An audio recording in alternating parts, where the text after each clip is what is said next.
Hi అండి, అందరికీ ఉగాది పండుగ శుభాకాంక్షలు అండి. ఈరోజు ఉగాది రోజున మా ఇంట్లో నేను చేసిన స్పెషల్స్ వంటలు పులిహోర, పరమాన్నం,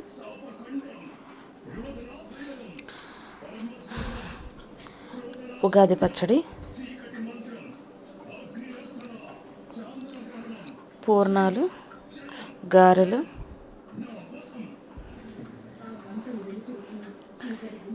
చికెన్ కర్రీ,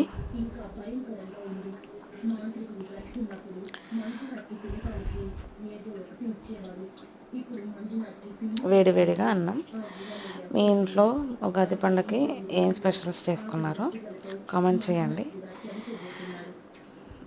ఈ వీడియో నచ్చితే కనుక కంపల్సరీ లైక్ చేయండి. మీరు లైక్ చేస్తే మన ఛానల్ ఇంకొంచెం ఎక్కువ మందికి రీచ్ అవుతుంది. తప్పకుండా లైక్ చేయండి.